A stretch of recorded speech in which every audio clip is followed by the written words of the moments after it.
Hello friends, அஸ்ஸலாமு அலைக்கும். இன்றைக்கி பீஃப் சுக்கா எப்படி செய்கிறத பார்ப்போம். அதுக்கு முதல்ல குக்கரில் நம்ம 2 டேபிள் ஸ்பூன் அளவுக்கு நெய் ஆட் பண்ணிக்கிறோம். அதுக்கப்புறம் நான் தேங்காய் எண்ணெய் ஆட் பண்ணியிருக்கேன் ஃப்ளேவருக்காக. உங்கள்கிட்ட என்ன எண்ணெய் இருக்கோ அதையும் கலந்துக்கோங்க. நெய்யோட கலந்து ஆட் பண்ணிவிட்டு அதுக்கு தேவையான அளவுக்கு ஜிஞ்சர் கார்லிக் பேஸ்ட்டு, பட்டை, ஏலக்காய், கிராம்பு எல்லாத்தையும் போட்டு ஜிஞ்சர் கார்லிக் பேஸ்ட் நல்லா ரோஸ்ட் ஆகிற அளவுக்கு நல்லா முருக விட்ற அளவுக்கு வதக்கிக்கோங்க. பச்சை வாசனை போனதுக்கப்புறம் 1 டேபிள் ஸ்பூன் அளவுக்கு மிளகாத்தூள் போட்டு ஆட் பண்ணி எடுத்துக்கோங்க. அதுக்கப்புறம் கழுவி வச்சிருந்த பீஃபு, ஒரே ஒரு தக்காளி வெட்டி வச்சுருக்கோம், அதையும் நம்ம இதில் ஆட் பண்ணிக்கிறோம். ஆட் பண்ணிவிட்டு அந்த எண்ணெயிலையும் மிளகாத்தூள்லையும் நல்லா சுருட்டி எடுத்துக்கோங்க அந்த பீஃபை சுருட்டினதுக்கப்புறம் தேவையான அளவுக்கு உப்பு போட்டுக்கோங்க. அதுக்கப்புறம் ஃப்ளேவருக்காக கரம் மசாலா கொஞ்சோண்டு ஆட் பண்ணிக்கோங்க. அதையும் நல்லா சுருட்டி எடுத்துக்கோங்க அந்த எண்ணெயிலே.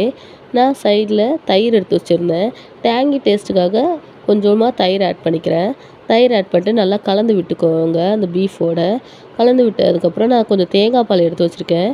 அதையும் அந்த பீஃபில் ஊற்றி நல்லா தண்ணியில் கலந்து விட்டுட்டு அதுக்கப்புறம் குக்கரை மூடி விசில் போடுங்க. பீஃபுன்றனால நான் ஒரு 10 விசில் 12 விசில் போட்டு எடுத்துக்கிட்டேன். அதுக்கப்புறம் லாஸ்ட்டாக குக்கர் ஓப்பன் பண்ணி பாருங்கள், இந்த பதத்தில் வெந்திருக்கான்னு பாருங்கள். நல்லா வெந்ததுக்கப்புறம் பாருங்கள் எவ்வளோ சூப்பராக வெந்திருக்குன்னு. இந்த மாதிரி நல்லா வெந்ததுக்கப்புறம் பீஃபை நல்லா சுருட்டிடுங்க. உங்களுக்கு பீஃபு கிரேவி டைப்பில் வேணும்னா ஹை ஃப்ளேமில் வச்சு ஒரு 2 மினிட்ஸ் வச்சு சுருட்டி எடுத்துக்கோங்க.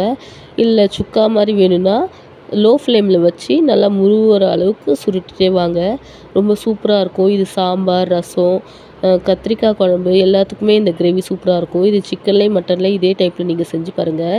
இன்றைக்கி எங்களோட லன்ச் மெனு இதுதான். சாம்பார் வச்சு பீஃப் கிரேவி தான். நீங்கள் என்ன சாப்பிட்டீங்கன்றதை கமெண்ட் பண்ணுங்கள், லைக் பண்ணுங்கள், ஷேர் பண்ணுங்கள், சப்ஸ்கிரைப் பண்ணுங்கள். Thank you friends.